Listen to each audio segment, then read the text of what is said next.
Well, we continue the conversation on a Monday. Glad you're here to take it all in.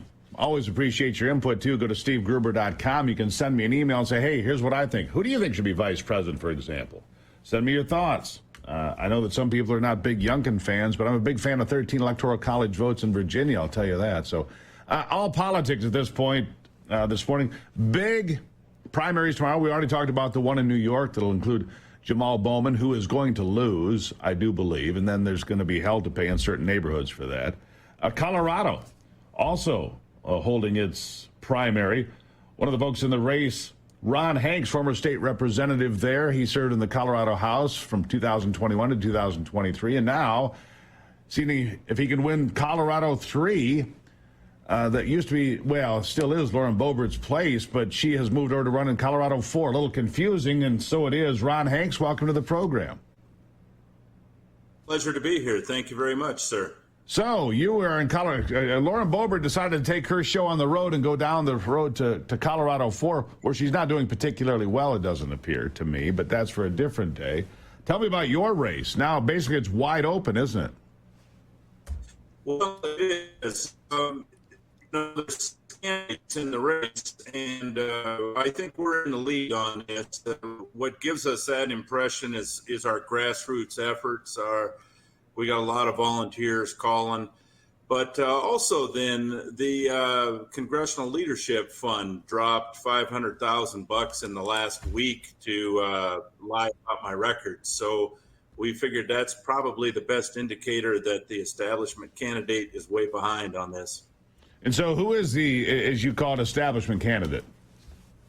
Well, the AFP endorsed, American for Prosperity endorsed candidate is Jeff Hurd, and he jumped in the race really to run against Boebert. He was the not Boebert candidate as people became a little bit uncomfortable with some of the news stories that are hitting about her. And then Boebert shifted to CD4, and then his reason for being in the race was suddenly a little more obscure, but he stayed in it. He's ducked a lot of debates, Steve, in fact, all of them, and he's tried to just kind of sneak past the voters on this, and it's really been an interesting race. We try to chase him down and have events with all of us there, and he's much prefer to just disappear and hope that people believe the bland, shiny mailers that come in the U.S. mail. So we think we're ahead of this race. But, right. Well, what are the issues? I mean, the issues in America, many of them are the same. The price of groceries, the price of gasoline, things of that nature. What are the things that people this is basically rural Colorado. This is a big chunk. This is a huge chunk of real estate, this district. I mean, you must wear out the tires on the car trying to cover this piece of dirt. What are the issues that are so most important to the voters? Well, I've worn out tires. I've worn out a car, as a matter of fact. But it's really down to energy. It's a big energy and agriculture district. It's 27 counties. It touches the northwest corner, the southwest corner, and almost the southeast corner. So the entire border with Utah and most of the border with New Mexico. It's ag, it's water, it's mining, it's energy. But on top of that, of course, it's the standard national security issues of the border being unsecure and the immigration and the inflation because of high energy costs.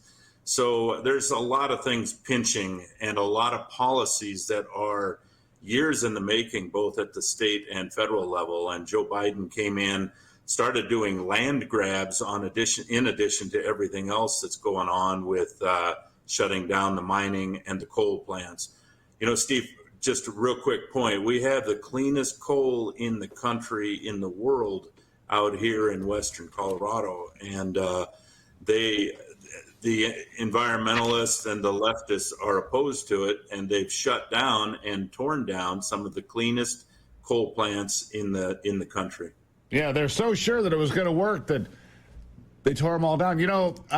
Countries in Europe, like the UK, did the same thing, and suddenly they're importing energy from the Netherlands that did not bulldoze their coal-fired power plants. Weird, right? Because coal still works. Solar panels work part of the day, sometimes. Right. Turbines work more, but just still sometimes. So, look, we need consistent energy. Colorado is an energy state. I mean, you've got more fossil fuels under your feet in that district. There's enough fossil fuels in that district of Colorado that you're trying to represent. It would power this country for a century. People don't realize that. It would power this country for a century, what you have under your feet right there that was discovered about 10 years ago. Am I right or wrong? Yeah, and we're blessed out in the West with good, clean coal, lots of oil. And it's, I fracked in the oil fields in North Dakota when I wasn't working for the Air Force and in the reserve taking military orders. Blue collar America, and I heard you talking with Pete Hoekstra here just a moment ago, but blue collar America can get us back on track. I hammered iron with them. I guess I am them, still have my truck driving license.